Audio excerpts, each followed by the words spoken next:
This is a brief tutorial on how to use Xello with students for the upcoming Flex lesson that's going to be on Friday.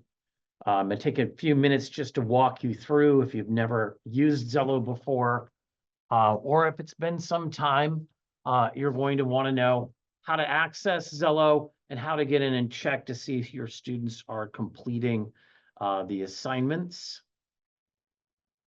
So I have it set up right now so you can see class links. We all have this as an instructor. You're just going to have to click on the Xello tile. If you're brand new and I never set up an account for you, please email me. I can set you up one and it'll be ready to go in less than 24 hours. Usually I can get it going in a few minutes. All students have a Xello account unless they're brand new, and then it takes about 24 hours. It's all linked to Aries. So as students, if they have a profile in Aries, they have a Xello account. It's as easy as just clicking on the Xello button. So when you need students to access Xello, just tell them to go to class links, go to their Launchpad, and click on the Xello button. Mine looks slightly different than yours, but as an educator, this is what it's going to look like when you first come into your dashboard. You're going to get a little data in here. That's not all that important. What's going to be important is going to be the things off to the side up here, such as where to find students. And there is a list of all the students here at the high school. You can look them up by 9-digit or by name. We're just going to take this student here as an example. And this is what the profile looks like at the back end. There are tabs across here where you're going to be able to see work that's completed. All right, for our purposes on Friday, the things that we're going to be looking for under individual students are to see that they have completed their personality style, so it will be populated, right? And as well, they have a top tier 10 career matches. You'll know that they haven't completed their assessment quizzes if this is blank and if they do not have any career matches at all. So those are the key things you're going to be looking at under each of the students' accounts. What I suggest you do is go in, and we have a thing called student groups, and many people have already created these for their caseloads, for their other classes, for their different periods, and you can add students. And to create a group is pretty easy. You can come here and create a group. I'll do one right now.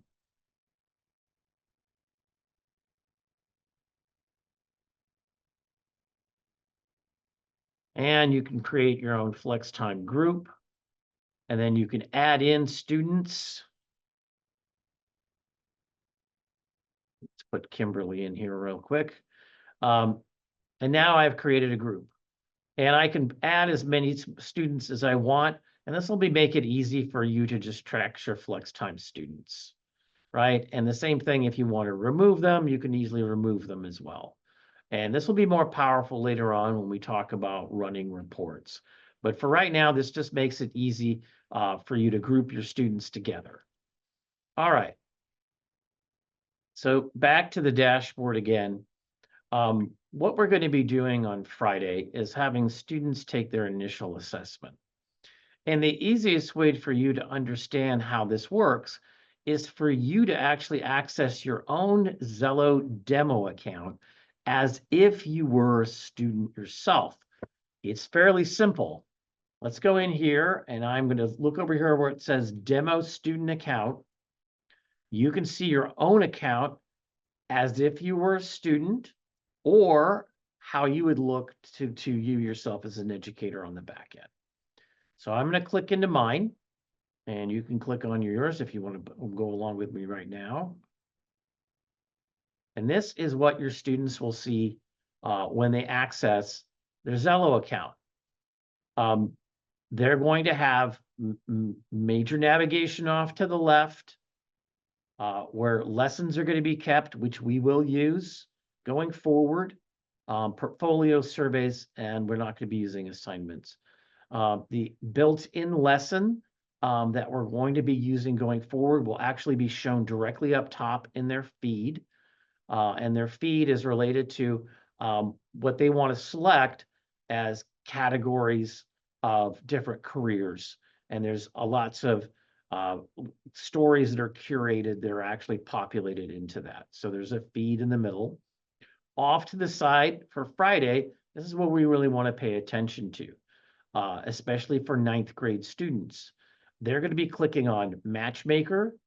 They'll complete that assessment. It's just a click through, kind of, rate the activity if they like it or dislike it.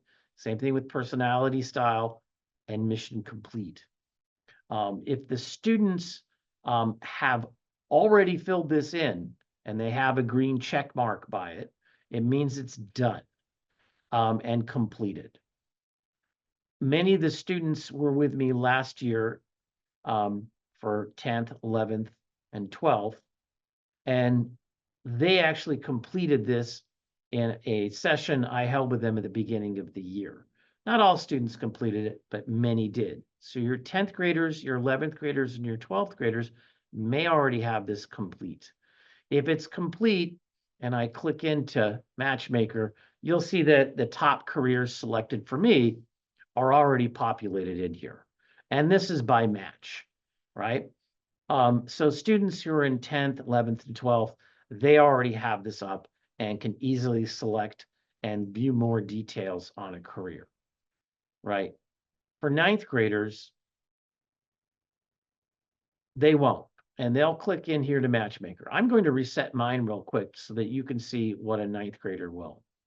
Now, when I come in here to About Me, students can reset or review their answers, right? For your 10th, 11th, and 12th graders, this is how they're going to get. You can direct them over here on their About Me page, right? And they can review their answers from last year and change their answers to anything they like. This can go by very quickly. So just my advice is it's probably better that they reset it and retake it, especially from between the grades of 9 and 10 and 10 to 11. Students tend to change their answers quite a bit, right? Between 11 and 12, not so much. So that's one thing they can do. The other one is to reset it. And I'm going to reset my Matchmaker right now. And when I come back here to my homepage, you're going to see that Matchmaker no longer has a check mark next to it. I'm going to click on it now and show you what it is like to take the assessment. All right, for your ninth graders, or the ones who reset it, all they have to do is launch. They're going to select what they would like to do after high school. Most will be more school and training. And then they're going to start Matchmaker. Now, this is the format for all three of the assessments. It's going to have a little emoticon up here that's going to display how they feel about a specific task, such as working with children. When I usually run this as a workshop or as a session, I usually take the Matchmaker with the student using my demo account. That way I can model this on the screen at the same time they're doing it. And of course, I tell them they'll probably get finished before I will, which is usually the case. And tell them not to overthink the question itself, but to really go with their first gut instinct. So I can choose like, it's going to take me to the next question. If you get to have a question the students don't understand, they need to have unpacked for them, there's a question mark right next to every one of them. You can do that, and it'll show kind of what they're really trying to get at. All right, so this kind of saves some time in that if you talk about the students having a little question mark next to the question to begin with, then that'll save time and that you won't have so many questions from your students about what something means. It's already built in. All right, so they can go through this. Yeah, there's 39 questions, but they go by really fast. Same thing with personality style, same thing with mission complete. There is a pause after Matchmaker once we get the personality style, so they can kind of review what their personality style turned out to be and what it means, right? Now, all these assessments we're taking are really going to kind of, when they get to the end of it, it's going to give them that list again, right? Which is all of these different career matches. It's going to look like this when they're done. And based on what they have actually ranked and rated in the kind of tasks and things they're interested in, they will match them up with what they think are going to be excellent career matches for that student. Students then, their task is to take time and to do some exploration and to find 3 careers that they're interested in. And it's pretty easy to save them. Let's go into, let's say, a new high demand career called AI specialist. You'll notice on here off to the right, there's a place to save it. So if I'm interested in this career, I can click save. It's going to save up here at that heart-shaped thing, and they can come back and find any of their saved careers. Now, when they're doing their exploration, right, they can rate how they feel about the career, but there's tons of information underneath here, right, including working conditions, potential earnings, both at entry level and experience level for the state of California. Also, potential career paths and what's necessary at each step. Also, education and training that's going to be required for that particular career. And of course, more importantly, what kind of majors they're going to have. For this first step that we're taking, students are basically going to do nothing but explore and save top matches. They can definitely save more than 3, but 3 is the assignment. So for the rest of the time of the period after they take the assessment, they can do this. They don't necessarily have to do it within the flex time, but they need to go home and do some exploration and start building that plan out. So the assignment is really to do the exploration and save the top 3 career matches they want. They can also, if they don't see something they like in the list down here, remember they can come in here and basically type in any career and it'll bring it up for them. And again, tons of information, usually an interview with both the male and female candidate, and all the information you ever want, as well as related careers. And again, they can save all of these and unsave them. So figuring out whether or not they complete this first assignment, we're going to go back and we're going to take a look at some example students again, and you can see if they have saved and what they have saved, right?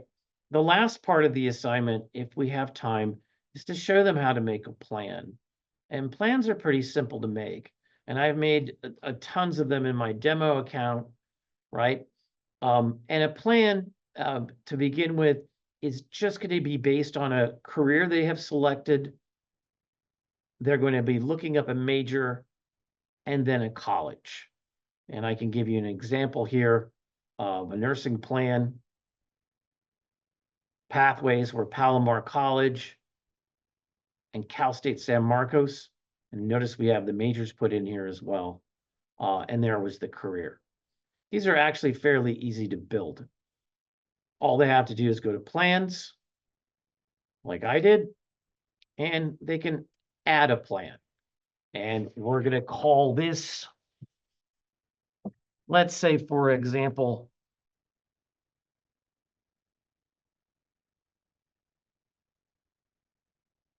the carpenter plan.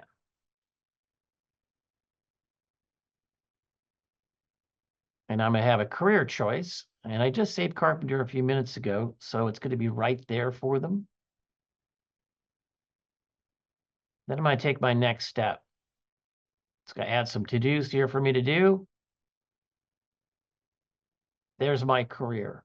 Now, pathway, many times they're going to be adding a major and a college, well, many colleges. But this time, this is going to be an apprenticeship. and we're going to add it to the plan. So it doesn't really matter what type of career they're going to be looking into. This also supports careers in the military as well. But they're going to have at least those two things, which is the career and how to get there from high school. And of course, with apprenticeship, they would come see me about that to learn which one locally matches up to that type of career. So that's how easy it is to make a plan. They can also add their own image up top and things like that. So the two major assignments that they need to complete are the assessment with saving 3 careers, and then just start a plan. Let's go back to our own dashboard, which is up here as an educator. And by the way, you can view yourself as how you would view you as a teacher by clicking on view as an educator here as well. But let's go take a look at one of our students that we saw before, and we're going to figure out whether or not she has saved 3 careers. Once you come into her profile, you'll notice up here, here's that about student again, right? Nope, she definitely took the assessments. She's taken a lot, and she's almost have everything now completely filled out. But let's look under saved options. Yep, sure enough, she's got tons of stuff in here. You'll notice that this student's been very active and has a kind of a resounding theme of healthcare as their career interest. But you can see that she saved multiple ones. And it seems like neonatal nurse is really the one she wants to end up going for. So we'll see if she has any goals and plans. She does. She does have one called Nurse with Children. So this is like a basic plan. She hasn't filled it out yet, but she did start one. And that is our objective. As we go, they'll be filling out the plan in more detail and maybe even filling out a portfolio of what they've discovered. So that's the basics of what we're going to be looking for on Friday. And the easiest way I found to understand Xello is by going in and as a student and actually participating yourself. It's not a requirement that you go ahead and do Matchmaker with the students on Friday, but you do need to know where to find it. And again, you need to know for the 10th, 11th, and 12th graders where they can review their answers or reset it entirely. Okay, that's going to be my tutorial for Friday. If you want individual help, please stop by the College and Career Center or set up an appointment time with me and we can go on a deeper dive.